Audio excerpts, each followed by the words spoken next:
Hi everyone, thanks for joining us tonight for our Facebook Live event Beyond the First Attempt. I'm Chelsea Merwin. I'm one of the patient navigators here at RMA of Connecticut. I'm joined by Dr. Joshua Hurwitz tonight, one of our 6 reproductive endocrinologists here at the practice. How are you doing tonight?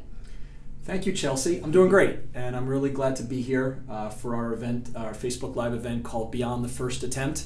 My name is Josh Hurwitz. I'm one of the fertility specialists here at RMA Connecticut, and this is a topic that's really important to talk about.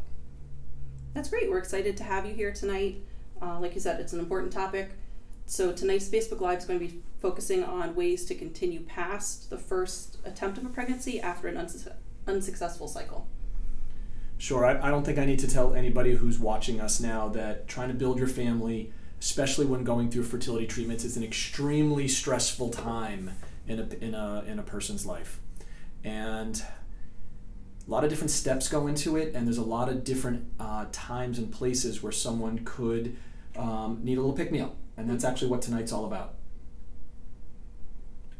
So what we're going to address tonight is how does a patient pick themselves up from that first unsuccessful attempt and keep moving forward so that they can become successful in achieving a pregnancy? Sure. So as a lot of people know about me, I'm a very long-winded guy, so I'm going to give a very long answer to your very short question, so I apologize in advance. So before we even get there, right, so it needs a little background, right? So in order to even have this first try at getting pregnant here in our office, right, a lot goes into this. So number one, before a person comes to see me or any of my partners, and all of us here at RMA, they've been trying for months to years to get pregnant. A lot of pent-up anxiety, frustration, and intense feelings, right? So then they bring that with us and they sit down with us at their first initial consult. So one of the most important things I try to get across on our first visit, and you've seen this firsthand when you sit with me with patients, and I think what a lot of our patients love about us is that we're extremely thorough in our evaluation. We do a full fertility checkup, 360-degree review around them, trying to find out what's slowing them down, find to pinpoint exactly what's holding them up and trying to build their family and act on that.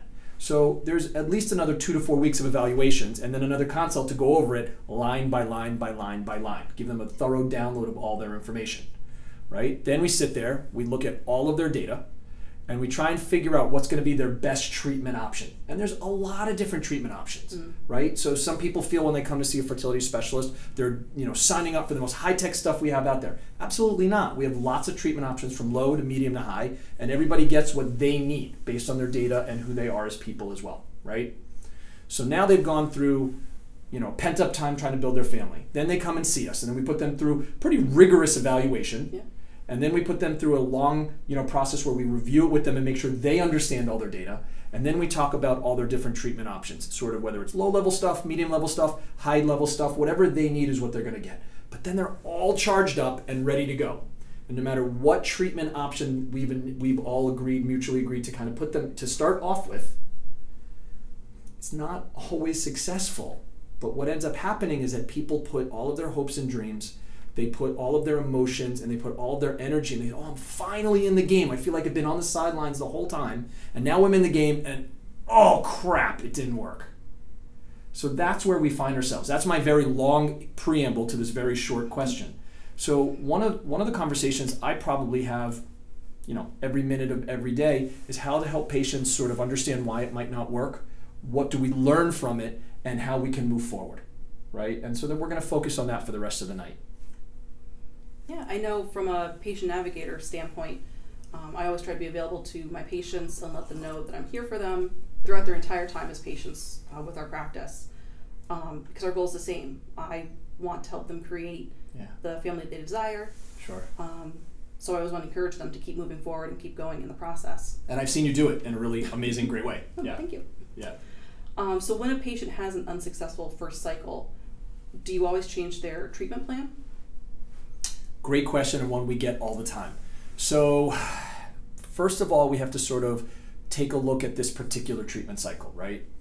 So one of the hardest things for patients to kind of wrap their heads around, and one of my biggest jobs as their doc is to help explain and understand, is that even under the best of circumstances, an insemination cycle or an IUI cycle, which you guys might have heard of, with either sort of oral medications or injectables, probably at best have a 20 to 25% chance of having a positive pregnancy test per try. And that's under the best of circumstances, and not every single patient has the best of circumstances, right? So if it doesn't hit, is it just because you didn't get 20% once, or you hit the 80% once? And so that's an important piece of information for people to hear up front to manage their expectations. So sometimes it could just be, hey, this just wasn't the cycle. However, we've learned a lot from this try. Let me tell you what we've learned. And this, I think, is helpful when patients know that even though it was a negative, we can get a positive information out of it, not a positive test out of it all the time, right? And so sometimes I'll say, hey, look, your follicles, which are the fluid pockets that help grow the eggs to maturity to take on sperm and ovulate. I know most of the people out there know that. I get that. You know, your follicles responded really well to this medicine, whether it was Clomid or Femara or an injectable. Your lining perhaps didn't respond as well, and I'm going to use that information to tweak your protocol to use a different medicine that might have a bit more proactive effect on the lining. Or we might say, hey, you had an overexuberant response. We gave you too strong a med. Let's pull that back, right? So these are some of the things that in IUI cycles we can glean. Hey, follicle number, whether we're successful in getting to ovulate, whether the lining grew, whether the timing was correct, whether your hormones played by the rules, right? And then whether either the timed intercourse at home or the IUI went well, so to speak. The good, you know, there's a good specimen. Because remember, this is definitely a team sport. This is not all on the, you know, the female side of the aisle here, obviously. It's definitely a team sport, and we can't forget that. So to answer your question in a little more succinctly, we always learn from every cycle, and we're always tweaking. Now, tweaking could also mean, hey, you looked great, you played by the rules, you responded in all the ways I need you to respond really well, you just didn't hit, let's do that again. That's also some information. It doesn't always have to be changing to be tweaking, right? We can say, hey, no, this was a positive result, this is a positive response even though we didn't get the result we want, let's keep doing this, at least another cycle or two.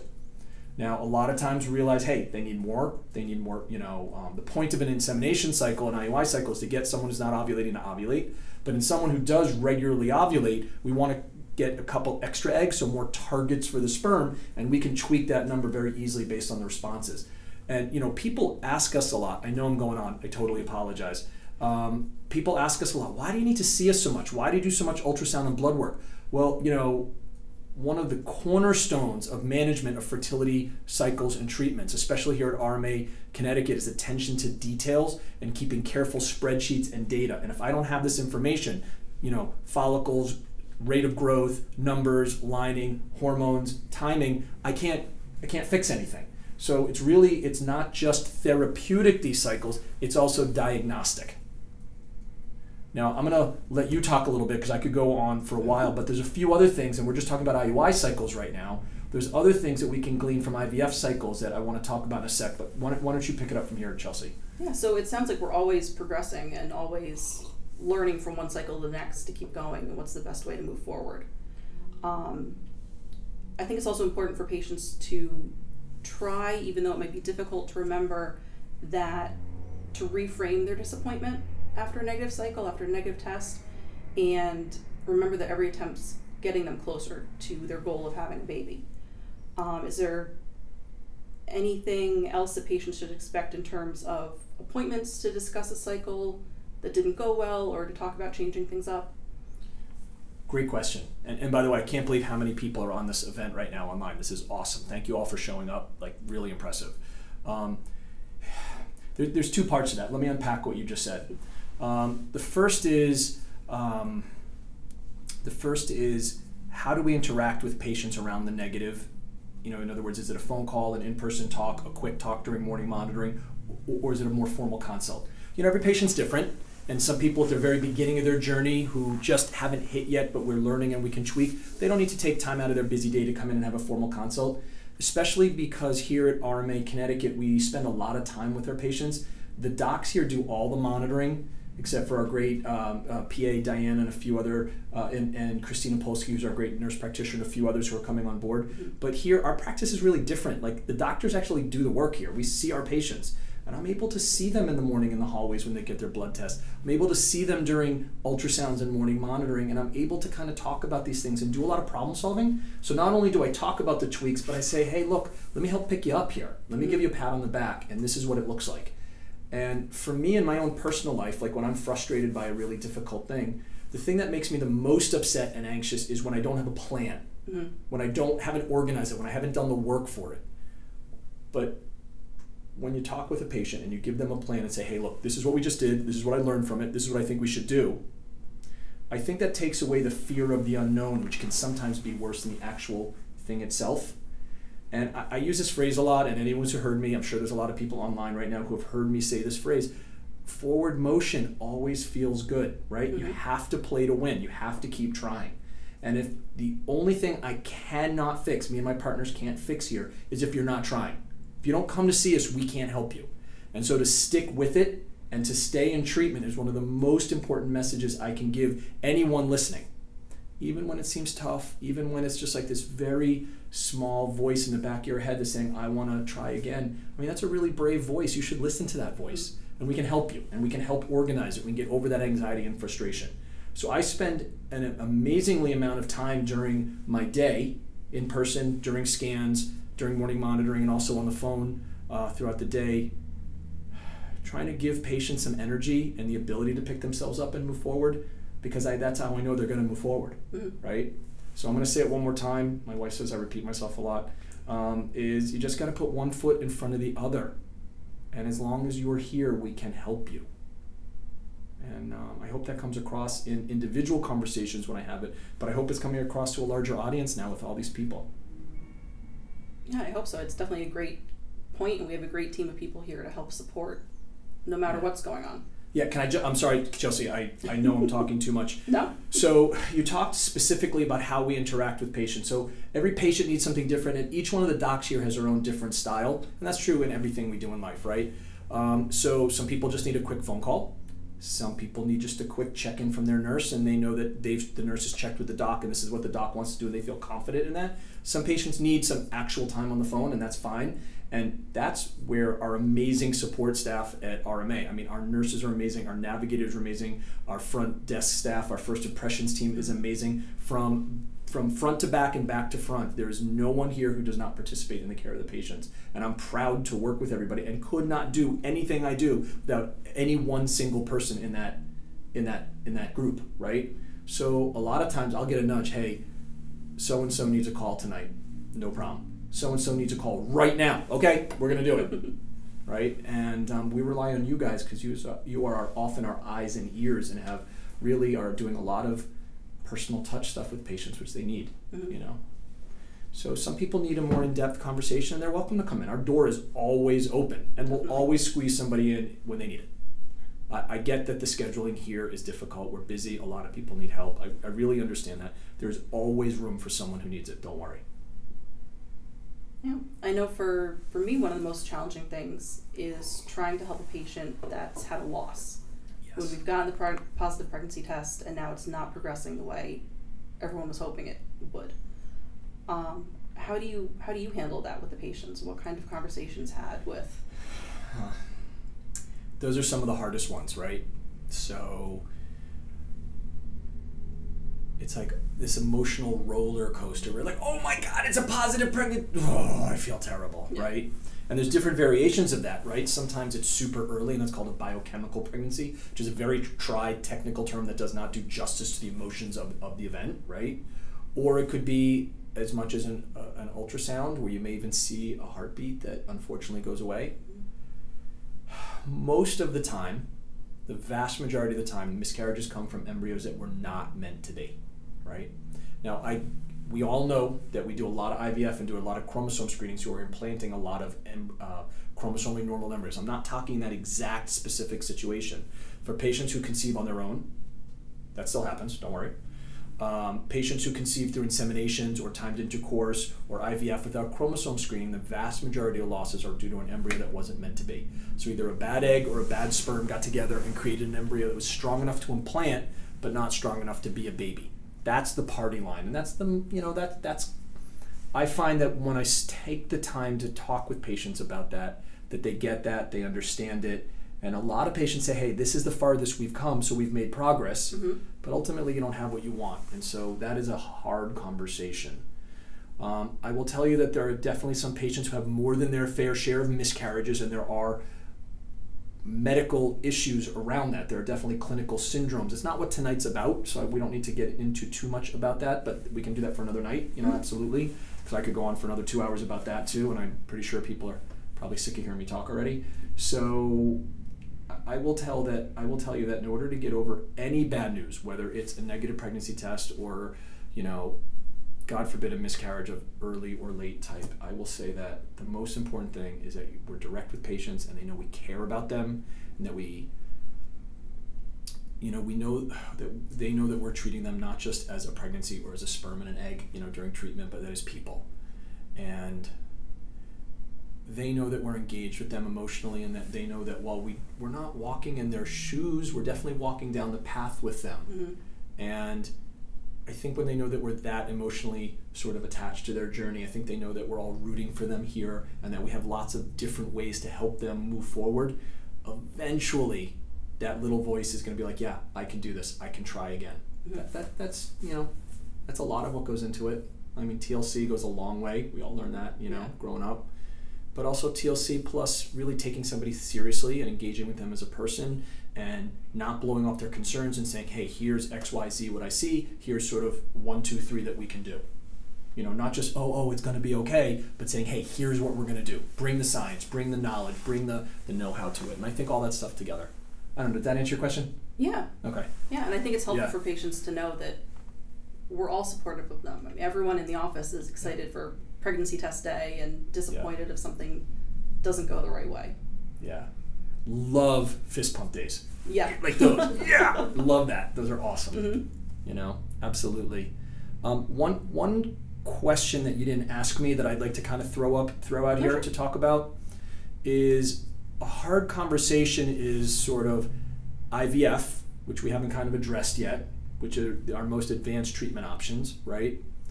Sometimes we put in these great, beautiful embryos at the exact right time into a gorgeous lining, and the transfer went perfectly, right? And then you still have a negative pregnancy test. Yeah. So there's two parts of that to unpack. One is like the patients want to know what the hell, right? Excuse me. The other thing they want to do is, hey, what do I do next? So a lot of times I have conversations with patients that even in IVF, and even as advanced as the field is in general, and our sort of like center of excellence lab is in particular, right? That even with all of this know-how, it still has to stick, right? There still has to be some luck involved. Mm-hmm. And so even under the best of circumstances, which is a single chromosomally normal embryo in a frozen embryo transfer cycle in our hands, it's about a 55 to 60% chance of a live born. Not a positive pregnancy test, that's higher. But no one came to us for a positive pregnancy test. They came to us for a baby, so that's what we measure. So it's 55 to 60% yes, but it's still, right? What does that mean? 40 to 45% no. And so not only do you have to be good, you have to be a little bit lucky, right? We know that.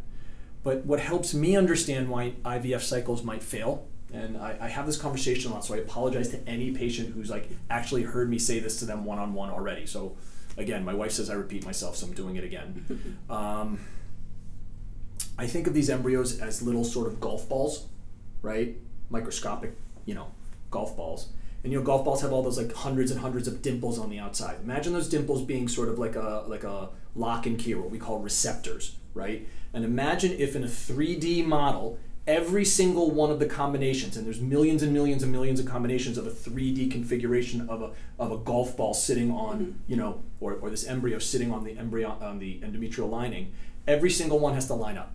And if it doesn't, right, even if one of those receptors is off amongst the trillions of combinations, it's not going to be a pregnancy. It might not be able to hold on.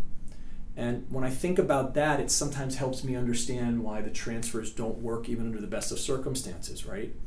But what we do know, and this is what tonight's all about, we still have to try again, right? We still have to pick ourselves off the mat and try again. And some patients are able to sort of do that in a very straightforward manner, and some patients really have to grieve the loss of the potential of that transfer, and I get that.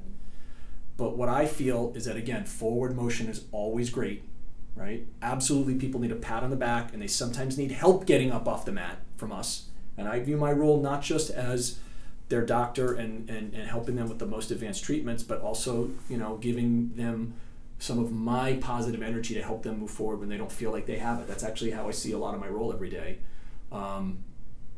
but as long as they try again, they'll get there, right? I know I'm going on, but I will tell you that one of the things I think about a lot is that the thing that differentiates patients who are struggling for a long time to build their family, okay, and people who are listening to this kind of know who they are, right? People who are not sort of our easiest patients to help build their family. There's some patients who need a little bit more from us technologically.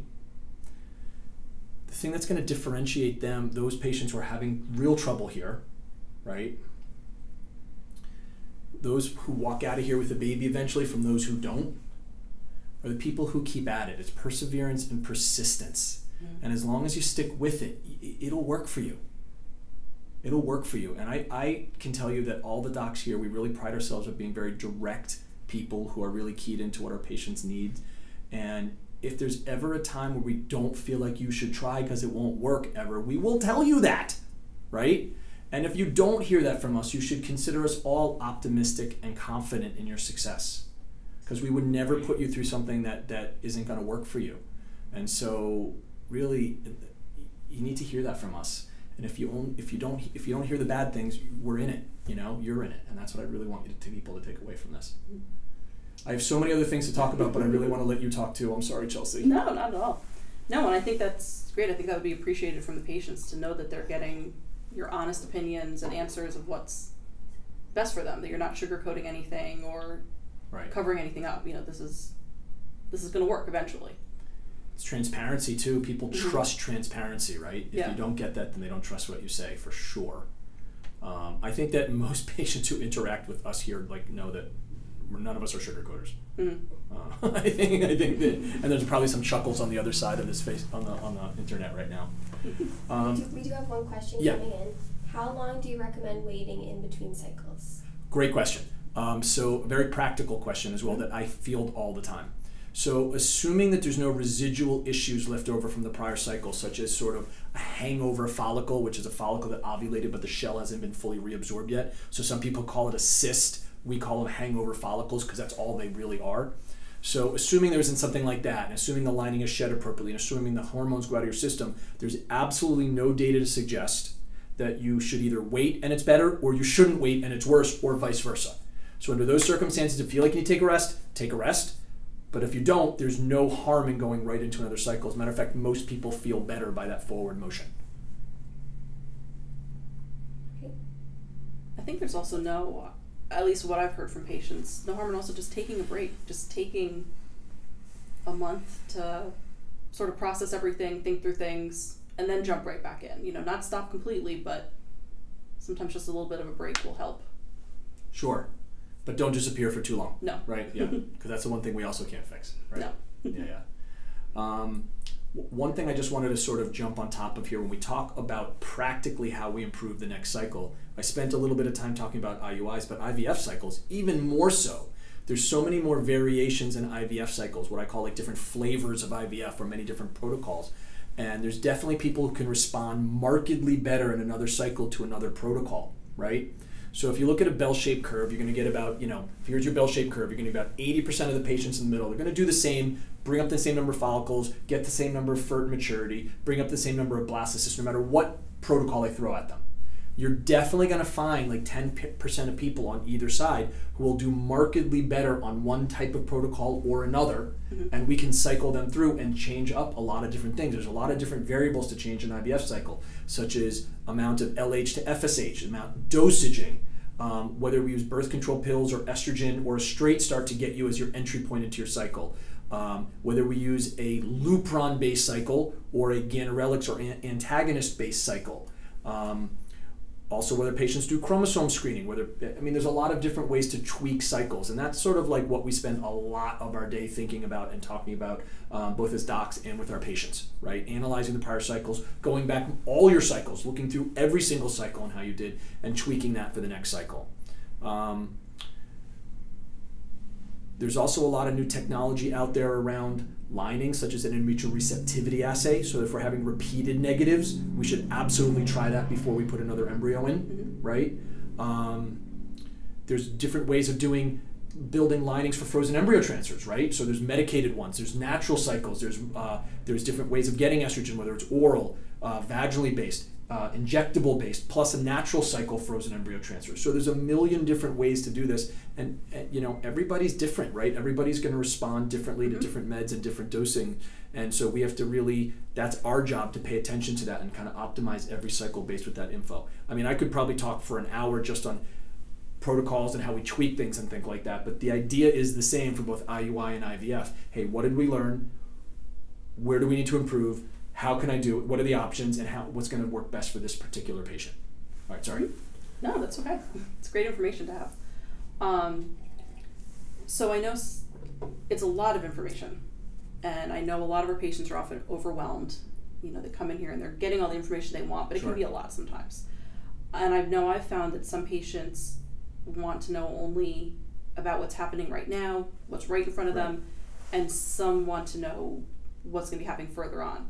So do you talk to them at one of their consults, you know, either they're like reconsult next steps or later on, and you know, if they've had an unsuccessful cycle, about the big picture, like, you know, moving on from an IUI or trying something different, or do you find it's different for each patient? Well, you got to read the room, right? So some patients are planners, like I am. I can get my head around that. I understand that. I want to know what the next steps are and how we move along them. But, you know, different people react differently, right? So some people, hey, no, don't overburden me. I just need to get through this week. Don't tell me about next month, right? And I get that. You got to read the room, right? I also feel like it's our job as their docs, as their care team here, to really kind of, even if someone doesn't want to hear too much right away, it's our job to kind of interject the right information at the right time, because eventually they may need to see it or hear it or make a decision. And so it's our job to interject what they need to be thinking about at every given time. But you have to respect what people want, right? It goes back to, some people respond well to a quick pep talk, some people need a phone call, and some people need an in-person consult over everything, right? So you just got to read the room. I feel like, I mean, what do you think? What works for you? I agree. I think it depends on the patient and what they need. Mostly listening to them and seeing where they come from and the information that they're offering, to then be able to respond and, you know, let them know just what's going on, or if they need more or more support. Sometimes you have to ask. Yeah. You're like, hey, listen, you know, here's like the 3 things I need to kind of get across today. What can you handle? What do you want to hear? What do you want me to put aside for another time? Sometimes you just have to ask. And guess what? Sometimes if a patient's here as a couple, right? Sometimes they might even have different needs, right? One member of a couple might be, you know, a super planner. How about, like, you know, 3 iPads and 4 notebooks and ring binders? And I'm not criticizing. I think that's great. And some people are like, me over here, you know? So it's hard to read the room sometimes. Do you have any other advice or anything you find works with helping patients move forward past an unsuccessful cycle? I use this phrase a lot. Again, I'm sorry for anyone who's heard it a lot. You can't be on the sidelines. You got to be in the game. It's not going to work for you if you're at home, right? You know, we have so much to offer, and there's so much that we can bring to bear to help you guys build your family, right? But you gotta help us help you, right? And so you have to be in the game. Don't sit on the sidelines. You know, that's really what it is. You know, and know that we're all really here to help. Like, we're really engaged in what you need, and like, your success is our success. And if you know that we're like your biggest cheerleaders, but taking you extremely seriously and thoroughly, like, that's what people need. You know, that's what I think people need. Yeah. Yeah, well, unless you have anything else to add, I think that's a great message of support to end on. Let's do it. So guys, everybody out there, thank you so much for logging on with us. We had a tremendous number of people here, and we really appreciate it. It's really, I hope the message goes out there. And if anyone's listening out there for a friend or for themselves, or has a friend in mind, please pass on these words of encouragement, right? That is your call to action. If you know someone in your life who needs a little encouragement, who needs a little push, do it. Do it. Help them. Help them like someone helped you. Good night, everybody. Thank you. Good night.